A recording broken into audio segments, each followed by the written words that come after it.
Today's guest is a guitar player for the worship team at Journey Church here in Delaware. And, he's been on the podcast before. We've talked about how he got into music and what drives him musically. But today we want to talk about something different. I wanted to dig into how he came to his faith in Christ and what keeps him from turning away from it, what keeps him getting stronger in it, and what allowed him to just surrender his life to God. And it was a great conversation, and I love talking to him. I love seeing him. He's my boy. This is Mark Griffin. It's my foundation.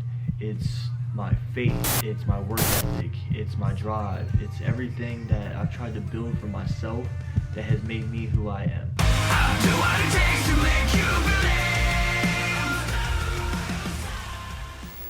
believe. Because we kind of got to know you a lot. And you getting into music and stuff before. Yeah. And I'm pretty sure we hit on a little bit of it before, was talking about your faith. And, I bring on people that talk about fitness. I bring on people that talk about faith. Because those are two things that I'm really passionate about. And, I really wanted to get your perspective and your story of, of course I know that we grew up together. Yeah. So we both grew up in church and school. Yeah. And but what kept it going for you? So it was kind of off and on, not off and on, but when we were kids, it was just the only thing I feel like I ever knew. Yeah.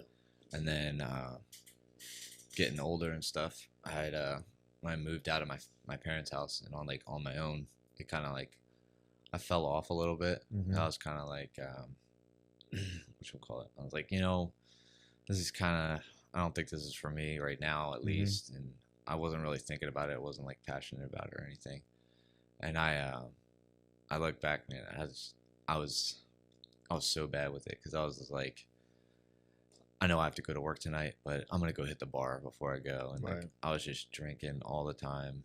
Just every day I got a chance to, I was just going out and drinking, spending time at the bar with my friends and whoever, meeting new people and stuff, which was cool. But over time, it was just, all those people were it was empty friendships, there was no dirt there. There was nothing right.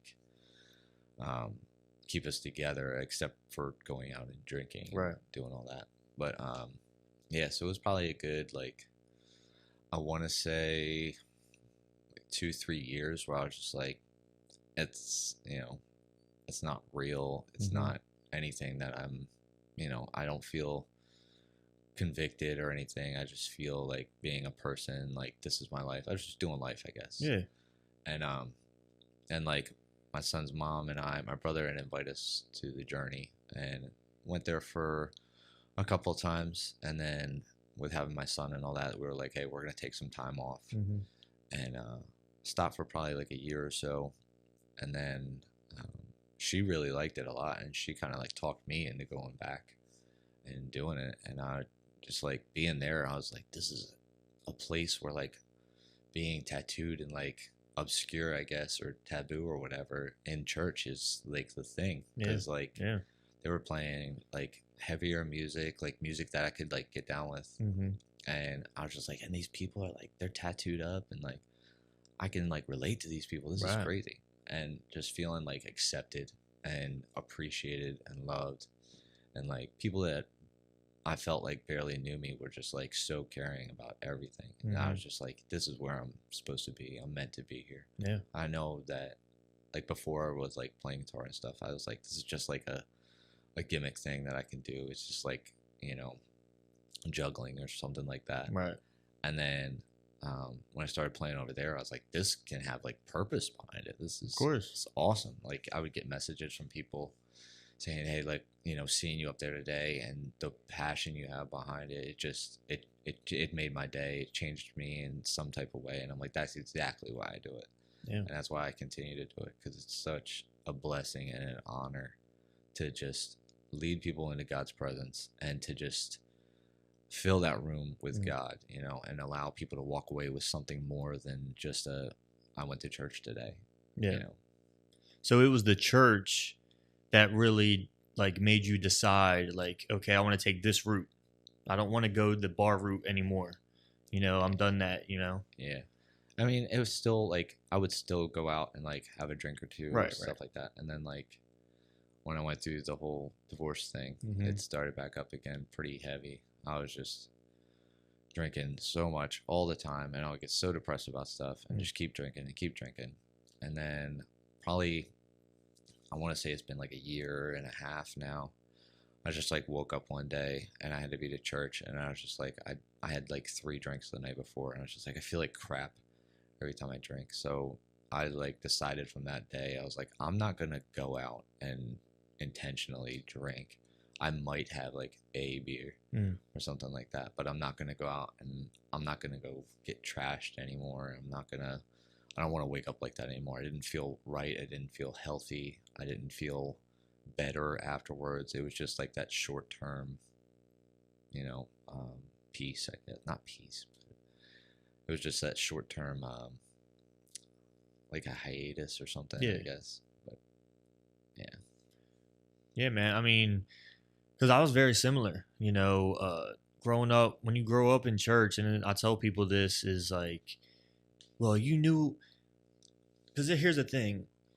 People assume since you grew up in it, you know, oh, that's why you are the way you are, because you grew up in it. I didn't have a chance to do that, you know, but it's not, you know, yeah, I have that seed planted in my head, but you know how many people grow up in Christianity or different religions and they turn away from it? Yeah. And completely go the opposite direction. Most people become atheists. Mm-hmm. And that was the route I kind of, you know, I felt God tugging on me, and I was like, nope. I always gave him the stiff arm, and I didn't want any part of it. Like, I wanted to party. I wanted to do stuff that I wanted to do. Mm-hmm.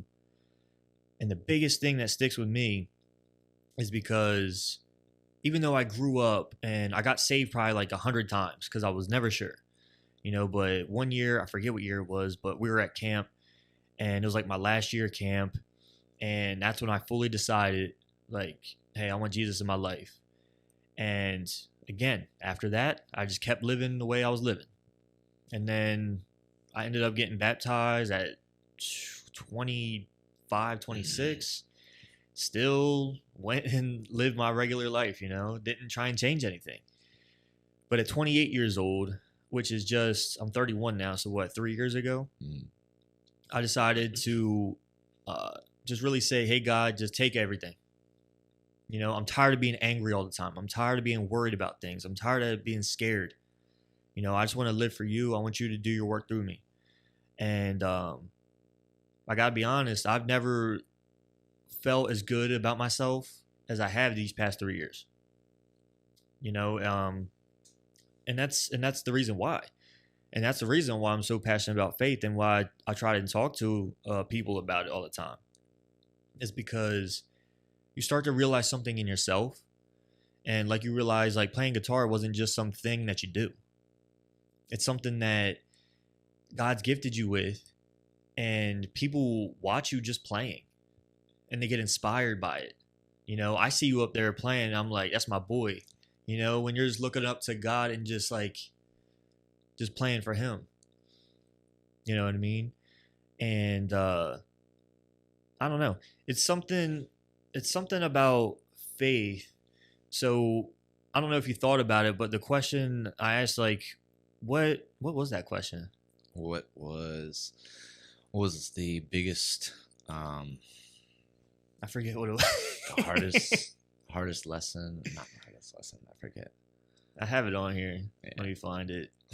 What was the biggest test of your faith? Yeah. Biggest test of your faith. Yeah. You know? Yeah. So, I think that I've had a few.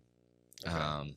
So like, going through the divorce and all that was real rough. And I think the biggest test, like, I feel like every season has a big test, but, that one in particular was like deciding whether or not to take it into court and like fight for my son. Yeah. Was probably the biggest one, because I was terrified. I've never been so scared in all my life. It was such a rough day, man. I remember it all the time. But like crying and breaking down in a courtroom full of women, and that just like I don't want anybody to look at me, because I feel like single dads get that, oh, he's just here just so he doesn't have to pay child support or something like that. And I don't want that. It was like, I love my son to death. I would give anything in the world for him. I tell him every single day, I'm like, what has two thumbs is my favorite person in the whole wide world. And then the one that I like to do is what has 10 fingers, 10 toes, and boogers in his nose that I love more than anybody else in the whole wide world.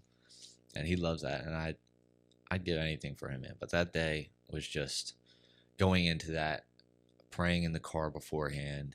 I remember my mom, I think, had spoke to my pastor's Mark's wife, and she prayed over us, just God, give them safety, give them knowledge, give them, peace over this whole situation, because it was so hostile and everything. It was just, I wasn't sure how I was going to walk out of there, because you hear all the horror stories about the mom got full custody and the dad doesn't see the kids anymore, and I would just feel so empty and just lifeless if that had happened. But like, I thank God so much for blessing me with such an incredible son. Like, every day, man, he just when he's not at home, I'm just like, man, it'd be so much fun. When's this kid getting back? Like, sometimes it's nice to have a break too, but it's so much more. Life is so much more fulfilling when he's around, But that day was probably the biggest, because like I said, like I'd worked the night before. My shift started at midnight, and I got done at probably noon that day, and I had to be at church by 2 to play. And I think it was baptism weekend or something like that. It was a big weekend at church, and just leaving work and getting a phone call that says, "Hey, the police are here. They're trying to take Talon." And his mom is outside in the car with her grandparents, and they're trying to take him from us right now. And like, driving home that whole way was just a nightmare. Just imagining like they're gonna come in and they're gonna take him, and I'm never gonna see him again. Like, this will be the day that I never see him. And then driving down the street, I saw the police leaving, and then I got to the house, and it was just his mom and her family, and just arguing and screaming in the driveway, just outrageous. And just being so scared to be like, I have to go file in court. Like, this has to happen. Yeah. And I wasn't sure what it was going to bring, but I feel like that was probably top 3. Yeah. Yeah, man. I mean, that's crazy. Was like your faith and like did you have trust in God that he was going to do the right thing for you? Or like, were you kind of like unsure? I mean, I was unsure, but I just kept like telling myself, I'm like, God, I'm going to show up, man, but I need you to be there too. Yeah. Like, I can't do this on my own. Like, at church, we have a banner backstage that says, Jesus is everything. I am nothing. Through him, I can do anything. Right. And like, just remember seeing that as I walk out every time. And that like popped into my head. I was like, you know what? I can't handle this on my own. I can't do this by myself. And like, but I know that God can. He could snap his fingers tomorrow, and everything would be clear and clean, and we could be fine. Yeah. But I was just like, I remember thinking, just, God, man, I need you to show up in that courtroom in front of that judge. I need you to give me the words. I need you to fill my head with what thoughts I need to get through this. Like, if not just tomorrow, it's the next 8 months. Like, I don't know what it's going to bring, but I need you. Yeah. And that's why, like, it really helped me to stay, rather than to just be like, you know what, I got to take a break from church. Which I feel like would have been the easier thing to do.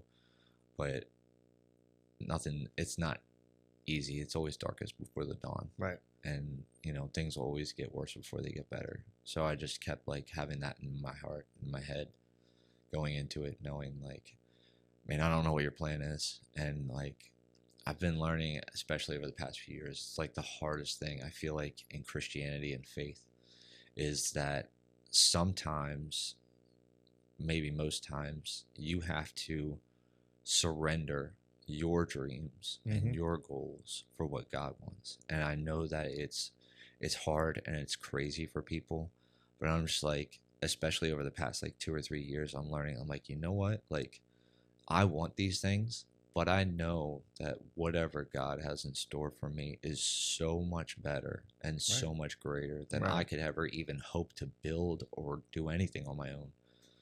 It's going to be so much greater. I just need to surrender what I want and what I think that I need, and let God take the reins. And it's so hard to do, man, like on a daily basis to remember. I know it 100%. And I think that's something too, that people think, oh, God wants me to do this, but I'm not going to like it.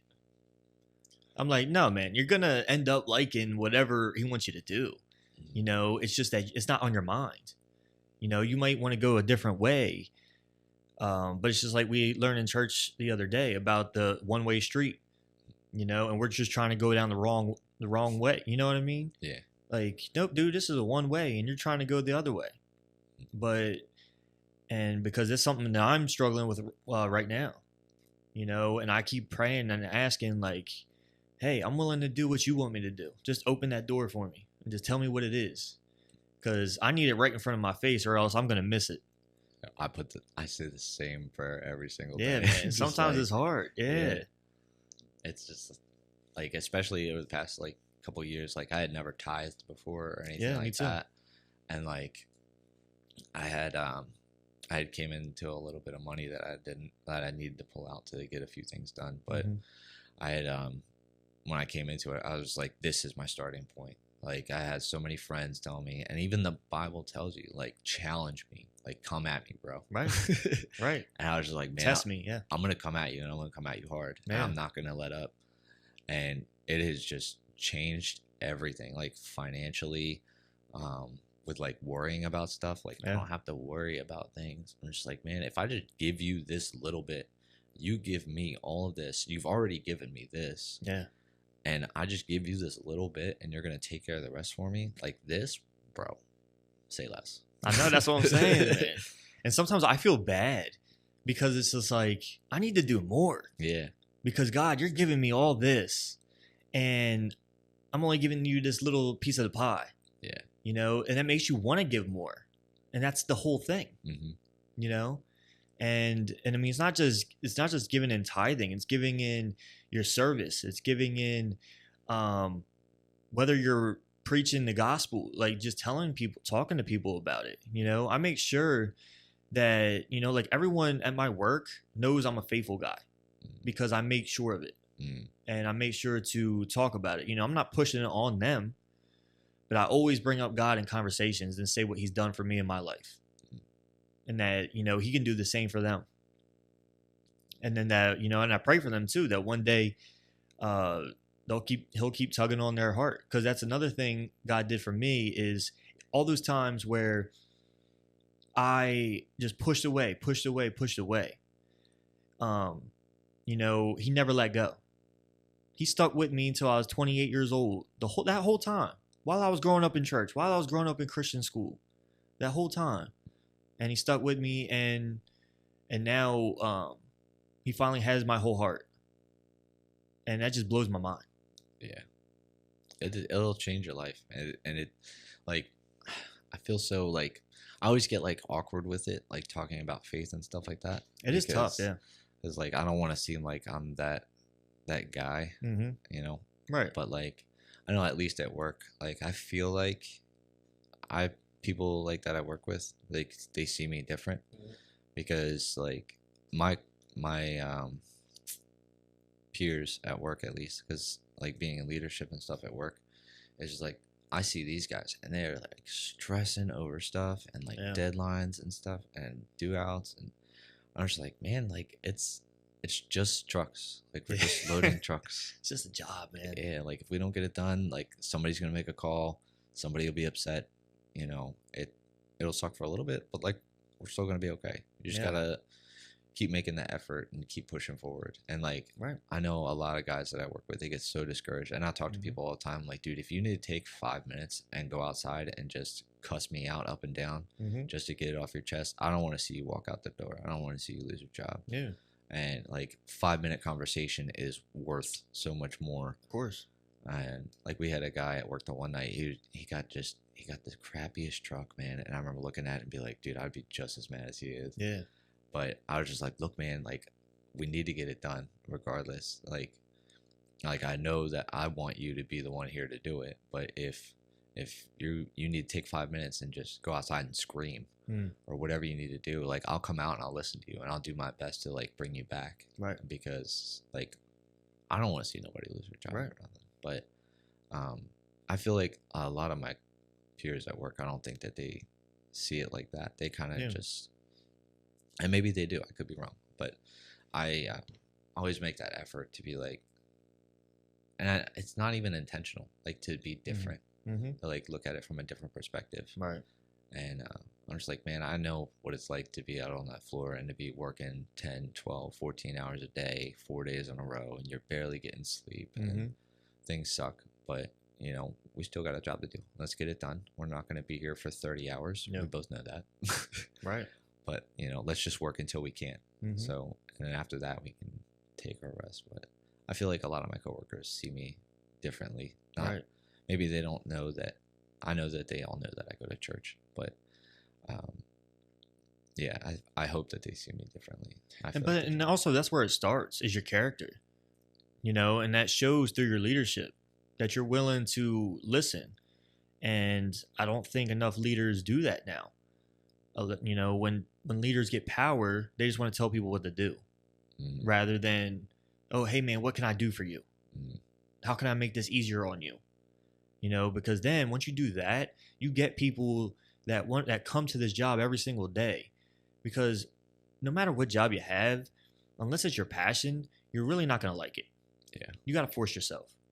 So you're getting all these people collectively that are forcing themselves to come to work every day for a paycheck. And you need all those guys or girls to give everything they got. Give that job everything they have. You know? And that's something that doing devotions and I do certain devotionals about being a leader in faith and just being a leader in general. And, you know, it talks about that is show with your character, you know, and those people will want to find out more about you. You know, and then they find out about your faith, and then it just, you know, stepping stones, man. How else are you living your life differently now that you're putting more effort in your faith? Like being out in public and stuff, you mean?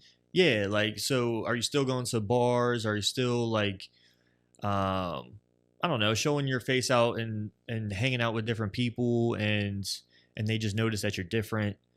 You know, do they ever complain about that? I don't ever get, No. I don't technically, I wouldn't call them complaints. I like, I'll still go out with my friends, like to the bar and stuff, but I won't drink.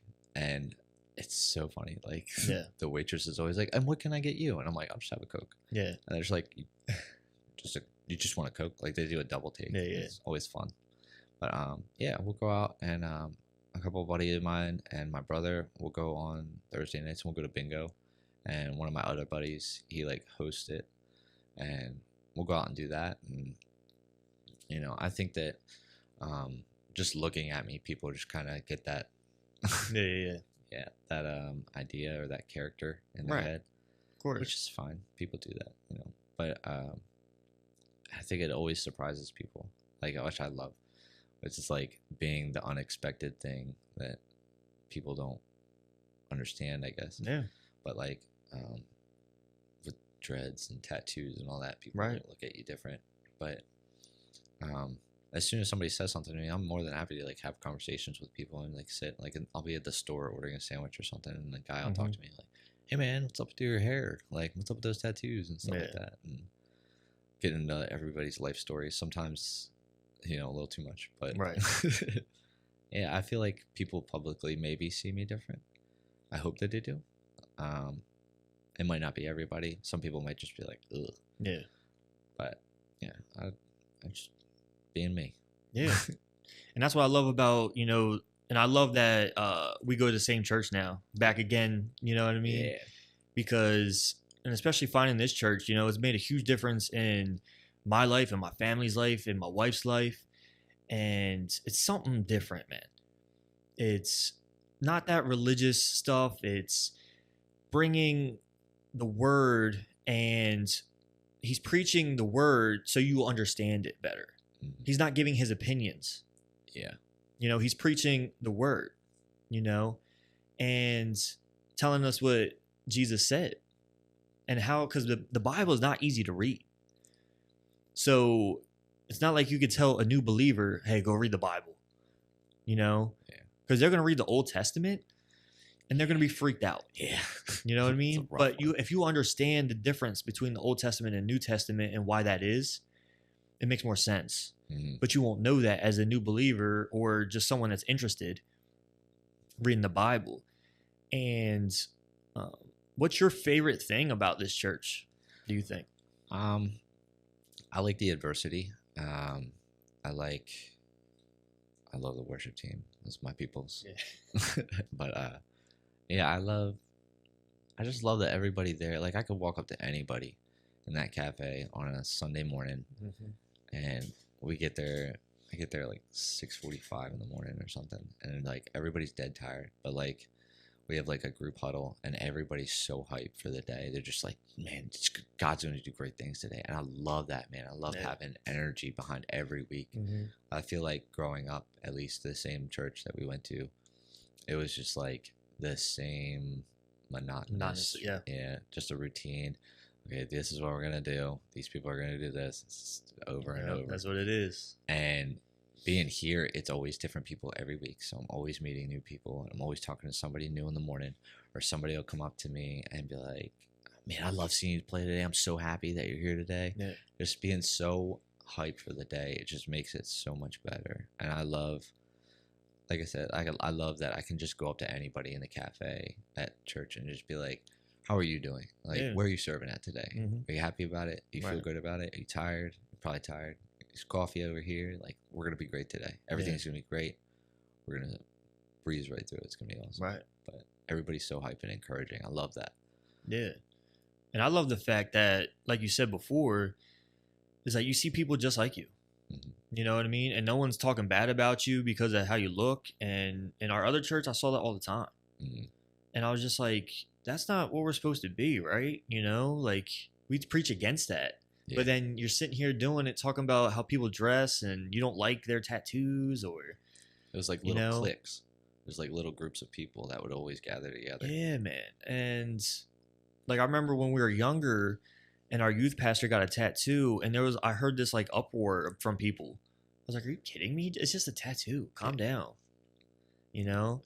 But what I loved about this church, it made me think of camp. Yeah. So it's like, I'm going to camp every Sunday. Let's go. Because camp, remember, like, we would leave and just come back on fire for God. Oh, yeah. But then that fire just dwindled. And I hated that. Yeah. I wanted to keep it going, but just never did, because the church we were at, you stand there with your hands in your pockets. And yeah, when I was younger, I was kind of embarrassed to lift my hands. I've never felt the need to do it. But here, I've never done it in my life. But here, it's just something that hits me, and just like, it's like someone's pulling my hand up. The same. Exact same. That's how it feels. And it's like, you don't feel ashamed to do it. I don't care who's looking at me. I don't care who's watching. This is my time, and this is me and God. And if anyone's listening or watching this and they don't understand that, and you're just interested, like, check out the Journey Church. You know what I mean? And that's the best advice I can give you. Yeah. Is check out the church, and it does make a difference, man, because we've brought so many people already. And even my brother, he was there, not this past Sunday, but the Sunday before that. Okay. I don't think you were there. Nah, I think it was off. Yeah. But he was like, dude, during the music, like, I was crying. I was like, yeah. And the Bible, what Christianity is about, but it brings something different. You feel the Holy Spirit. You feel something in you that just brings up your emotions. It's not like forced either. Like, right. I felt like growing up, a lot of it was like playing on the praise team over there was just like the same people every week, and that were just like, okay, we're gonna do these 3 songs, and that's gonna be it. And then we're gonna keep it moving. Keep it moving, yeah. But here, it's just like, I wish I could bring people backstage to like see. But like to be back there, like right before we go out, we always pray, and it's just like, who's hyped for today? Who's ready to go? Let's go do this. Let's just go out there, give it all we got. But there's going to be people whose lives are changed out there. There's going to be people that don't know God that are walking out of this place today knowing God because we showed up. So let's go out there and give it everything we can for them. And like, it's just, I love the encouragement. It's such a breath of fresh air. Yeah, 100%. You know, and I think it was, there's like one week my mom's friend from her work came, and you know, it came towards the end of the service, and you know, he's telling everyone, hey, if you want to come to Jesus, pray this prayer with me. And I always like to peek around to see, you know what I mean? Yeah. And I looked over and she raised her hand and she's got tears coming down her face, and it made me tear up. Yeah. Dude, I've never felt like that before. I've never been so excited for people to come to Christ, because now I know what that feeling feels like, to really feel it. Yeah. Even though I've been in it my whole life, I know what it really feels like. You know? I know that we've had just like hearing stories. I love hearing the stories, man. Like we had, I think it was 2 weeks ago, maybe. I heard a story of this lady who was watching online during baptism weekend. And she was watching online, felt convicted, wanted to get baptized. It was her first time ever even watching online. She had drove to the church, got baptized, and everything, like all in one day. I was like, what? That's wild. That's awesome. Yeah. But like, slow it down, sis. I know, that's she crazy. was doing everything. Hey, she felt it though. Yeah. And I was like, I'm so blessed and so honored to be a part of it, man. It's just, it really is just like, it rejuvenates you every week. Yeah. But yeah. Now, what do you think? Because I've heard this saying a couple times. I've heard like worship leaders talk about it. What is it? I forget how it goes. The American worship experience, like people, it's about like, I'm trying to figure out how to put it. About the American worship experience, how people just worship the experience. Yeah. But not, you know what I'm saying? Like the lights and the fog machines and you know what I mean? And I was like, I was like, am I like that? I was like, I don't think I'm like that. Yeah. Because I listen to the words, and the lights and stuff doesn't do anything for me. Yeah. You know, but the energy, the words that are being said, and yeah, I love the heavier playing, and I love like the drums and stuff like that, where other people like hymns and whatever.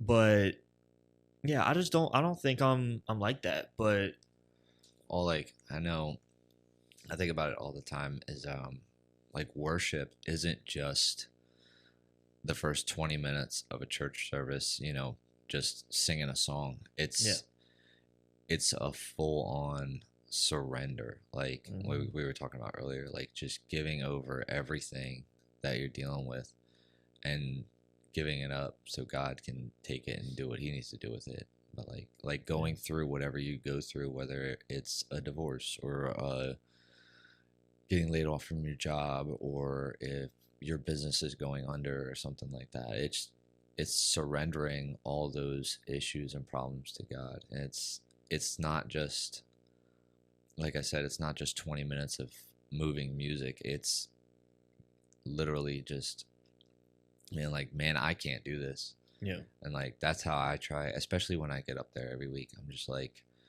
I know these songs. I know how to play these songs. So these next couple minutes, man, I'm just going to take time to just thank you for what you've done and just express what it is you've done for me, whether I'm up there crying or raising my hands or whatever it is. I'm just like, man, just, this is yours. This battle is yours. This crappy day that I had yesterday is yours. Yeah. It's not mine. Like, I'm here to be used by you. So whenever you want to pick me up and use me, man, I'm here. I just need you to show up. And that's when he does. That's what worship is. Yeah. And I think for a lot of people, it's hard for them to surrender themselves. Yeah. And they always just want to have that. They just want to hang on to something that they want. I use this analogy, like I still use it because I feel like it makes sense to me. But it's like my life is a bike, and I'm building it, and I'm sitting here, and I'm supposed to give God over the screwdriver and the wrench to build the bike, and I keep being like, I'll hand you the screwdriver, or I'll hold the flashlight, or whatever it is, and God's just like, dude, I got this. I got it. Yeah. Like, I'm gonna build you the best bike. You can't even imagine how awesome this bike is gonna be. It's gonna have the little phrase off the ends of the handlebars or whatever, a little bell, right? And you're just thinking that it's gonna have one of those little cartoon horns. Yeah. But put a baseball card in the thing. And God's like, hey, I'm gonna pull a full on sick paint job on you, and you're just like, here's I could do this, just let me do this. But you just gotta be like, you know what, man, I don't even know how to build a bike. I don't know what a bike is. Right. Exactly. It's all you. It's all you. What you want and what you're designing for me. Yeah. So it's just surrender. Yeah. So the actual quote was, the problem with the American worship experience is that Americans worship the experience. Gotcha. That was going to bug me. Yeah. But yeah, I mean, I love music, and I think music touches me and fills me with the Spirit more so than the message does. So I look forward to the music, and I love, like, for our church, you got the countdown and you're just like ready, and I'm just like getting hyped up like we're having a concert. Yeah. I love that part, but I love being around the people all doing the same thing. Yeah. Because at our other church, it was just, you stood around and swayed left and right with your hands in your pockets. You might clap every now and You again. might clap. Yeah. But yeah, it's definitely something different.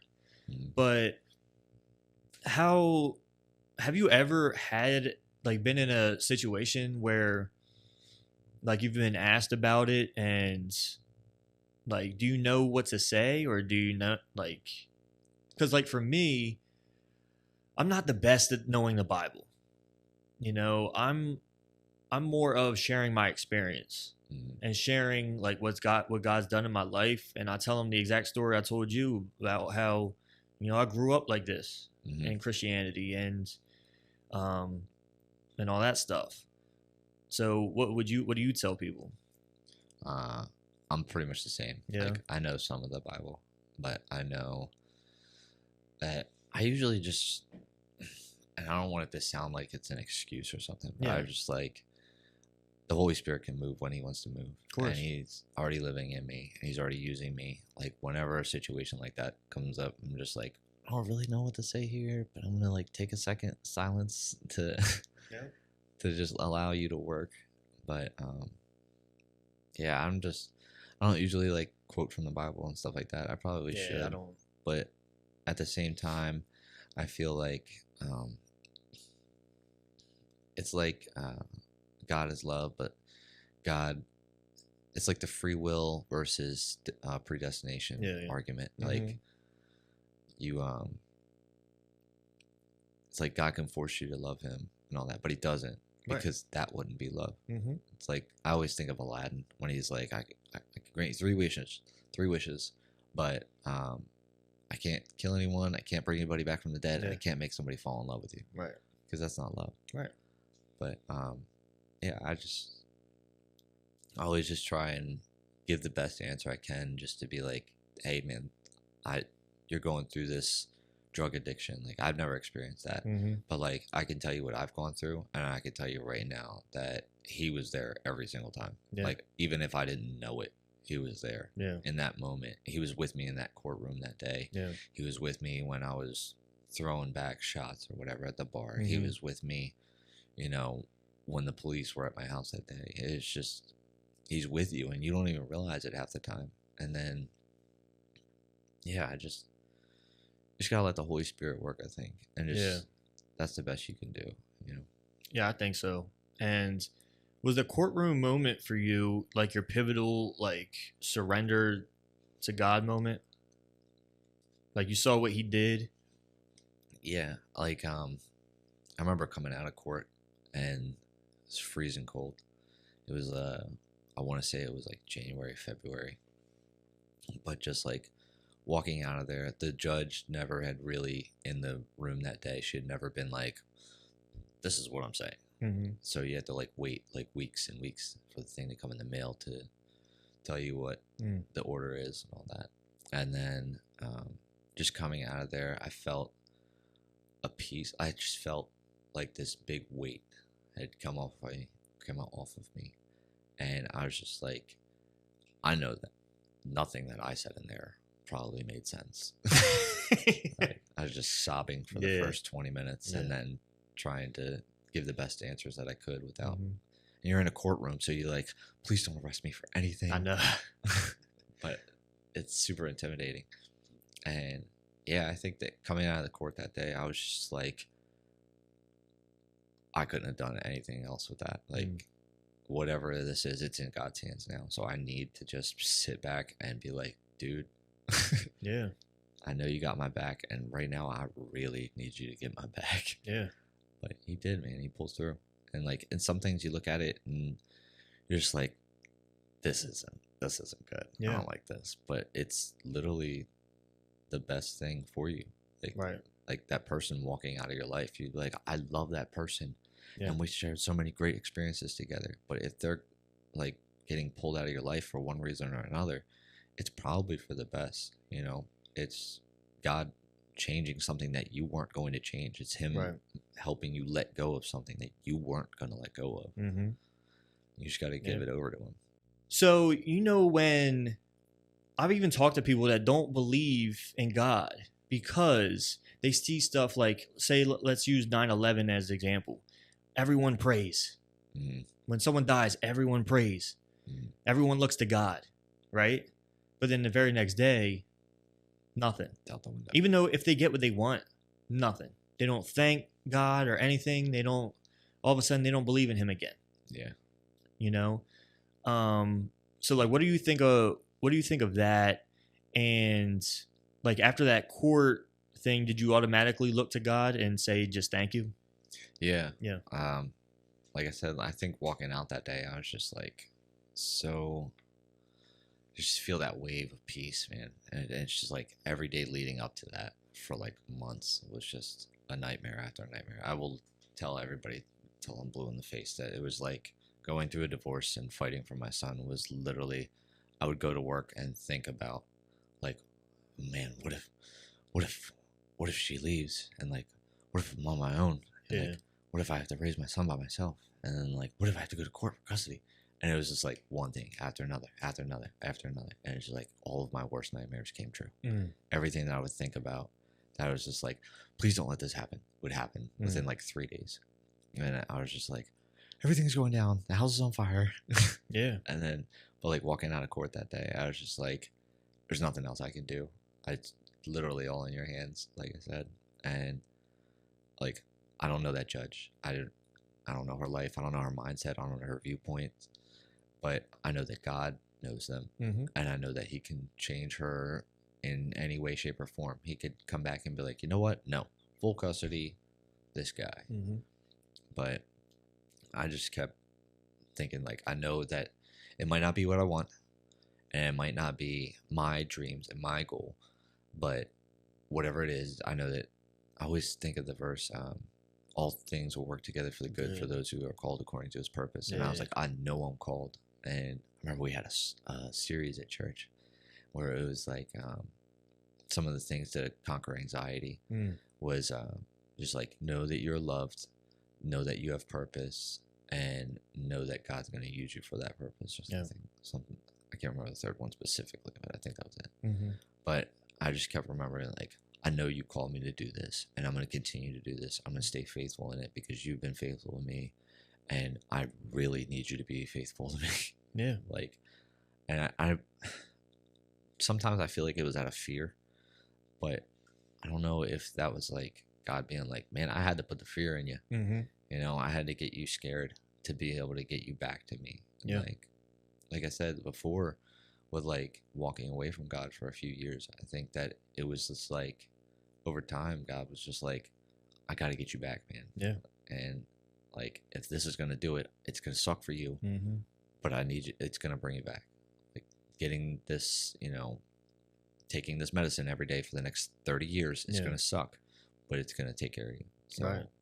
Yeah, just huge weight off my shoulders. Yeah, I think about the song "Never Let Go." Oh, no, you never let go through the calm, through the storm. You know, you go through so much in life, and he's still with you. You know, and when things don't go right, people always want to blame him. But when things go, wait, did I say right or wrong? When things don't go right. Yeah. So I was right. Yeah. So when things don't go right, people want to blame him. But when people, things are going great, nothing. You know what I mean? I did this. I put in the work. I did that. Yeah, but you wouldn't have had that opportunity. Yeah. You could have put in the work all you want. I would dive into my my prayer life, and be like, who needs prayer today? And then over time I was just like, you know what, that homeless guy that I saw, I'm gonna pray for him. And I know this guy that I know who's he's addicted to this. And then over time I started to think about it. I'm like, who I think might really need prayer is the people who have everything going good. Let me do the opposite of what I'm it's like praying for somebody that hates you.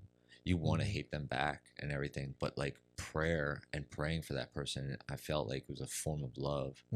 Just to be like, you know what, this person may not like me, and this person may, want me wiped off the face of the earth. Yeah. But I'm gonna pray for them today. I just want them to have a great day.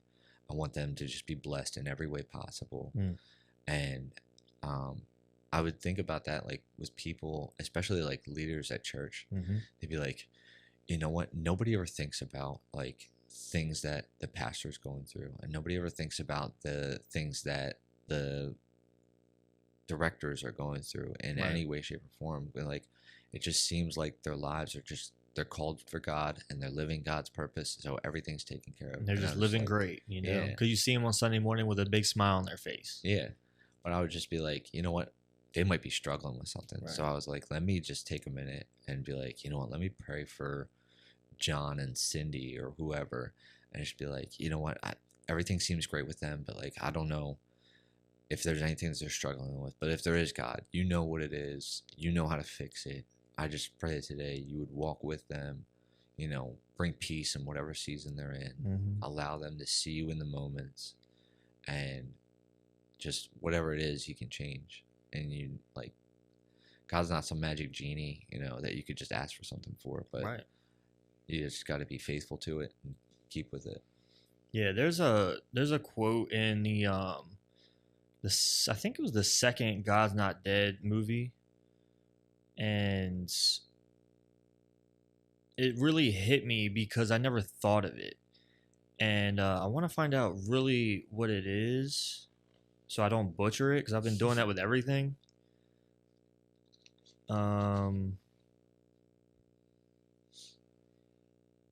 So it was Dean Cain playing this rich guy, right? And his grandmother or something is dying, and he was like, you believe in this God, but he's doing all this to you. You've got cancer, you've got whatever, you're dying, all this stuff is happening to you. And she says something about, the enemy is good at making you feel comfortable in a prison cell. He can give you all those riches too.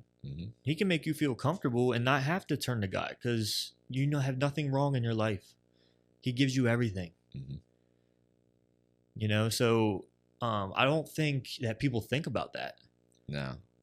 It's it's a weird thing to quote from, but there's an episode of, I think it's American Horror Story, and the one girl was sitting there, she was talking about she saw, I think she said she saw the devil or something like that, and she was like, you got to remember, the devil was God's most beautiful angel. He could be beautiful and just perfect and make it seem like this is going to be great if you do this. Yeah. And you just like the Bible talks about that the devil walks around like a roaring lion. And I always picture like if you saw a lion in the street, you just be like, at first you'd be like, oh my gosh, this is amazing. But then at second glance, you're like, this is a lion. Wait. You know? But yeah, it's hard to watch for that stuff, especially like when I talk about praying for whatever God has set out for me. I'm like, God, if this is the path you want me to take, man, please make it known so I could be like, okay, this is the way I go. Yeah. But if you think about it, like that's not technically faith. If God was like, hey, I think you should take this job. It's a good idea. You should take it. Yeah. And you shouldn't. That at that point, it's not faith. Right. You know. And so you have to kind of bob and weave, I guess. Yeah. With, okay, is it God saying it or is it the other one? Yeah. You know. Because then that takes away the free will part. Yeah. You know, and we have the free will to make our own choices. And, you know, he has a plan for every decision that we make. And no matter what road it takes us down. And that's like faith is such an exquisite thing. You know, and just like when I look at the human body and I hear people talk about like evolution and stuff, and I'm like, you're a scientist, man. You know the complicated, like how intrinsic this human body is. But you're saying that this just came from a monkey? Yeah. You know what I mean? I mean, there's so much that goes into it. And I don't know. For me, that's just how I feel. Yeah. You know, but I don't want to put a lot of trust and faith into humans anymore like I used to. You know what I mean? Yeah. Especially after all of this that's going on. And it's really, you know, peeling back the layers of the country and the world to see like how people really are, because I've never seen, maybe it's just because I'm paying attention and I'm older, but the evil that's circulating around, you know? Yeah. But yeah, I mean, it's crazy. And that's why I think it's important. And that's why I want to use this to the best of my ability to talk to people about faith and how to spread it and how to, you know, because I'm not the best at like speaking in public, you know, but I know I can do this. Yeah. You know, I can handle cameras and lights and stuff. You know what I mean? And hopefully, you know, the people that need to see it and hear it are the ones that see it and hear it. And I actually prayed for that for today, you know? Yeah. You know, I mean, God didn't give me all the words because I couldn't. Eventually. But that's what I'm saying, man. Like, there's probably something that either you said or I said that one-liner. Yeah. It's always those, right? Always. Because that's why people quote verses. Because that's what hits them, is that verse. But then you got to go back and read the whole chapter for context. Yeah. To see what they're talking about. So it's great to get motivated and really feel something from a verse, but you never really know or understand it and why Jesus said it or why they put it in the Bible. I think that's why the Bible is such a crazy book, is because you could read the same Mark, Matthew, Luke, and John. Yeah. You could go through all of those and read them 10 different times. You're going to get 10 different things out of it. Yeah. It's just every time you pick it up, that's like that one liner, Jesus wept, could mean 1,000 different things to 1,000 different people. Right. But I think that's God like being versatile. Yeah. I guess that's how I look at it, at least. Right. It's like Mike Haley interpreted it to me like Jesus wept, and he wept for the people, his people. Because of the evil they have to experience and the things that they have to go through. And he's sad for that. He's sad that there's sin in the world. Yeah. And I think that's, if people can understand that it's not him that's doing these things. It's not him that you need to blame. Yeah. You know, but it's him you just have to trust and have that faith. You know, and it's funny to me how people can have faith in other things, Yeah. but reject faith in Christ. I think that when people have faith in other things, I think it's more of like a comfortability. Yeah. Like I'm comfortable with we came from monkeys. Right. Right. And it's not like, I don't know, because Christians, we use that word faith a lot. Right. Which is fine because it's what it is. But I feel like it's hard to define that difference between faith and comfortability in something. Like you and I growing up in church, it was just, we were comfortable with it. Yeah. And until like our late 20s, early 30s, you know, it's when it becomes faith to us, at least. And everybody's story is different. Everybody interprets everything differently, you know. And it's just like, to me, I think, you know, when you look into the science world, they use the word theory. Yeah. A lot. Theory is faith. Yeah. You're having faith in that scientific formula that you found. Same thing. Yeah. You know? That word always like, it's such a overwhelming word to me. Yeah. Like when people talk about like, music theory, because I hear that a lot. I keep reminding myself, I'm like, it's a theory. Yeah. Like it's not, this isn't like, this is how it is. This is how it is. It's right. Theoretically speaking. It's someone that thought about it. Yeah. You know what I mean? Which is cool. And I think that is great that we look into those things, but you can't take that to the market, you know? Right. Yeah. Yeah. And last thing, what do you think about, you know, DC Talk, right? Like the old, so we grew up listening to them because my dad went to school with a couple of them or something at Liberty, and they have a song and it talks about like faith is the evidence of things unseen. And it's like you see, and they talk about like you see the you can't see the wind, but you see the effects of the wind. And I was like, you can't put it any better than that. I agree. You know, because that's why I think it's important for people to really take a step back in their own life and just look at your life in general. Look back at times where I've actually looked back so far that I connected dots. You know what I mean? Yeah. Like if, for an example, if I would have never had this get together that ended up being a party at my house when I was in 11th grade, that's how I eventually met my wife. Yeah. Is because there was a girl that came over my house, ended up being her best friend. And then years down the road, that girl hit me up and we hung out at my wife's house. So God hand delivered me to my wife. Yeah. You know what I mean? Yeah. I had no idea. Mm-hmm. And it's just things like that in life. You can call it a coincidence all you want, but I refuse to believe in that. I do too. Thoroughly agree. Everything happens for a reason. There's purpose in everything. Yeah. Like you may not like it, you might not understand it, but there's purpose in it. No matter what it is. And what do you think about, like, what would you tell someone when they say, how do you find your purpose? I think that finding your purpose, I think it takes time. It takes patience. I think that finding your purpose, just like, what do you love to do already? What are you an asset to? That's okay. Yeah, I would never got that. Yeah. Yeah. It's my big word for the day. Yeah, there you go. But yeah, what do you make better by being there? You know, I feel like those are at least hints. I feel like if you're searching for purpose, that at some point, whether you believe in him or not, he's gonna give it to you. Right. Like when we were kids, they described it as it's a gift that God gives you. Yeah. And it's just for you, but it's for you to use to glorify him. But like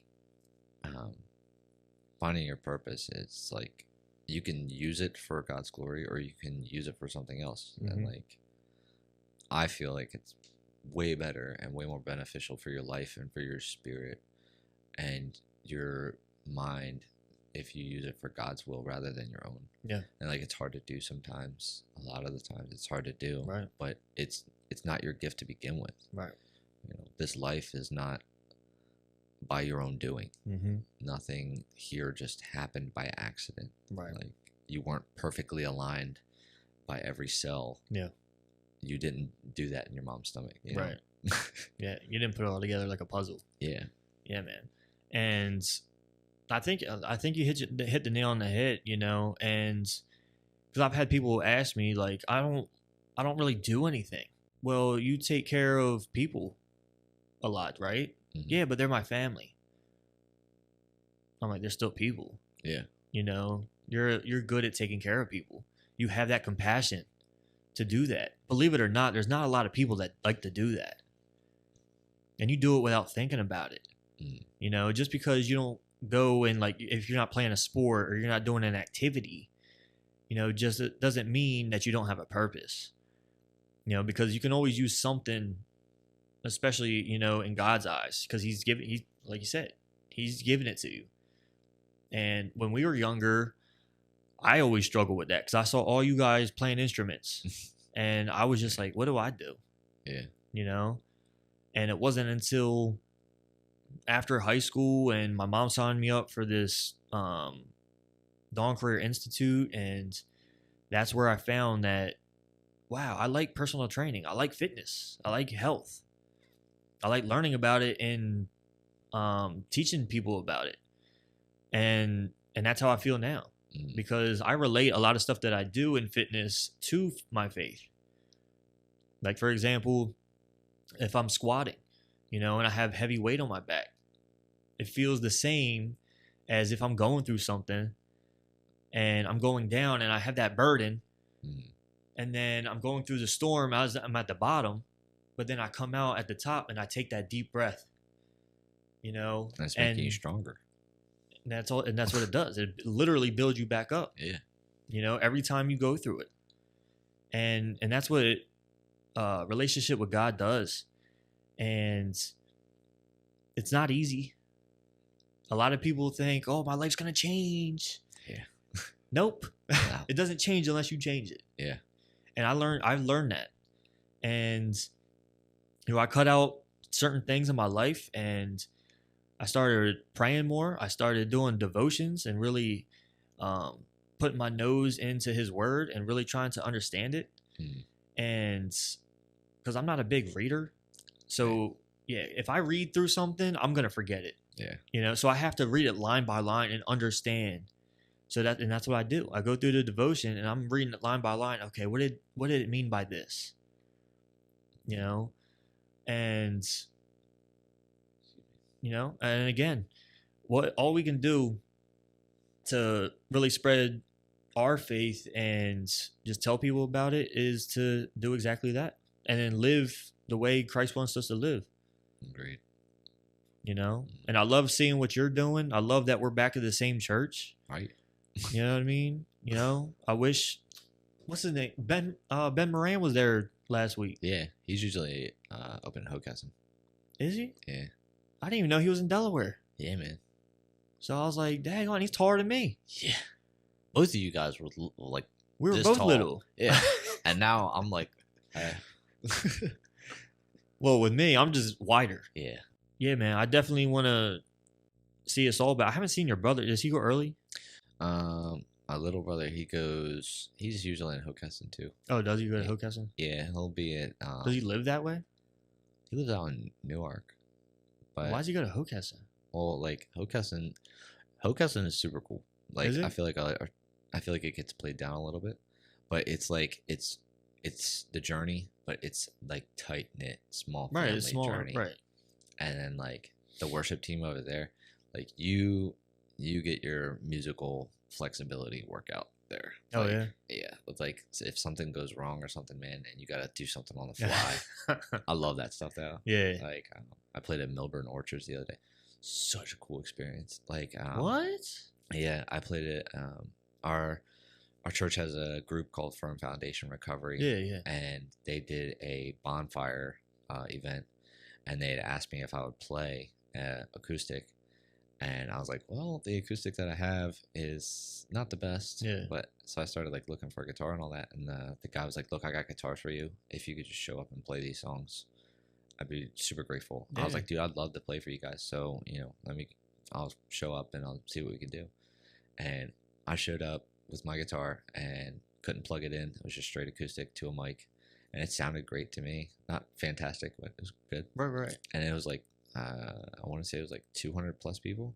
Daggone. Just like I'm so blessed, man. Like I got to bring God's presence into an orchard. Yeah. In front of all these people, like, yeah, and it was like special. And it was just you. It was me and 2 girls from the worship team, Debbie and Kira. But like, I remember going over the songs all that week because I was like, I'm the only instrument. If I mess up, it's gonna be bad. Yeah, they're gonna know. But that's why I was like, I love that type of stuff because there's no click track, there's nothing backing me up except for the vocals. Yeah. You know, I'm really flying by the seat of my pants, and I love that because it just. If it ever happens at Newark, I'm just like, right. We have no. I think last week it happened. Something happened to our click. It like stopped working. Yeah. And when I didn't even notice it. I was just, like, I love it. It's just like those muscles you work out that you're just like, instead of panicking, you're just like, got this. Yeah. That was such a great time. I really liked it, and I don't think that they understand how big of a thing it was for me to like play for all those people, like people in recovery and then special needs people. Yeah. To just be so thankful that you're there playing. It was such an awesome experience. I loved it. I'd do it 100 times a day if I could. That's so cool, man. Yeah. So is there anything else you want to say before we go? Anything else on your heart? I mean, if you're looking for purpose or anything, just find what you love and chase it no matter what. Don't like just like follow it and see it through. Don't just give up on it, you know. Don't try something out for 3 days and be like, you know, directing cars, you know, in the parking lot at church is not my thing. Yeah. You know, don't, you know, give it a try. Yeah. And pray about it. Don't just be like, I'm gonna do this because this is what I want. You know, you gotta surrender, and surrendering your dreams. I plan on getting that tattoo. But, I like that. I have a whole big thing. Yeah. But yeah, surrender your dreams, surrender yourself. What He has for you is so much bigger and greater than you could even possibly begin to imagine. Yeah. Put your faith in it and you live it through. I love it, man. Love it. All right. We're out. We out.